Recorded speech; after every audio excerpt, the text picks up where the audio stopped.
Hi dear all, continuation in the Bhagavatam 2.10.6. This is called Swarupena Vyavasthitihi.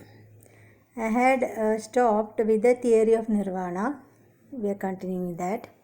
The Bhagavad Gita also confirms this situation in this verse. After Nirvana or material cessation, there is the manifestation of spiritual activities or devotional service to the Lord known as Krishna consciousness.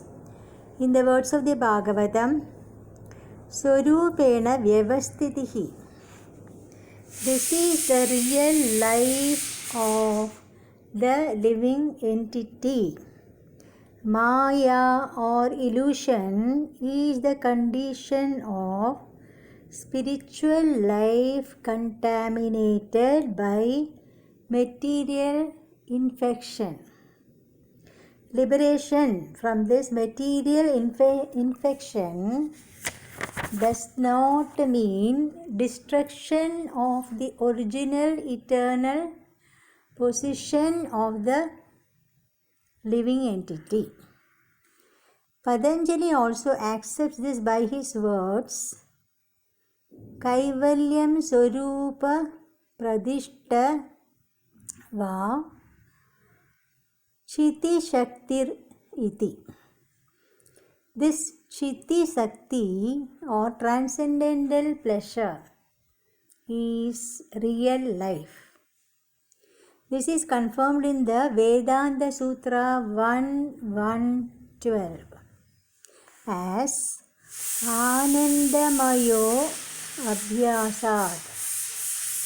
This natural transcendental pleasure is the ultimate goal of yoga and is easily achieved by execution of devotional service or Bhakti Yoga. Bhakti Yoga will be vividly described in the 7th chapter of Bhagavad Gita. In the yoga system as described in this chapter, there are two kinds of samadhi called Samprajnada Samadhi and Asamprajnada Samadhi.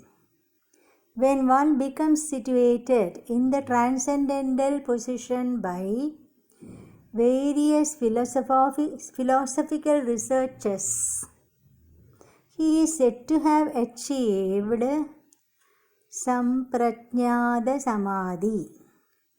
In the Asamprajnada Samadhi, there is no longer any connection with mundane pleasure.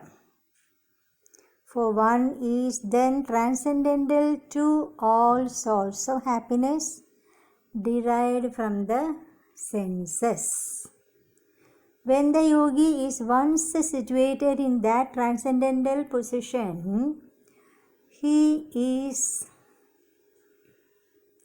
never shaken from it. Unless the yogi is able to reach this position, he is unsuccessful.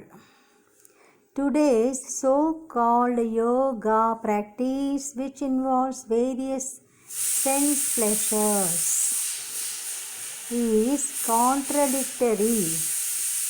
A yogi indulging in sex and intoxication is a mockery.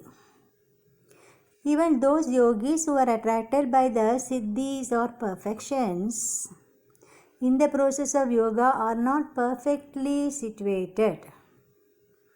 If yogis are attracted by the byproducts of yoga, then they cannot attain the stage of perfection as stated in this verse.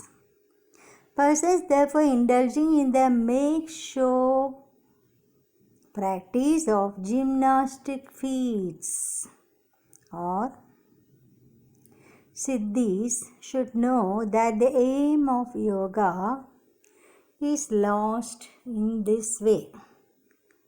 The best practice of yoga in this age is Krishna consciousness, which is not baffling.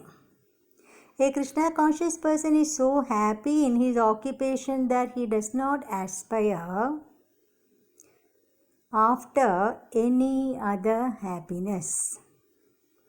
There are many impediments, especially in this age of hypocrisy, to practicing Hatha Yoga, Dhyana Yoga and Jnana Yoga, but there is no such problem in executing Karma Yoga or Bhakti Yoga. Thank you. Hare Krishna.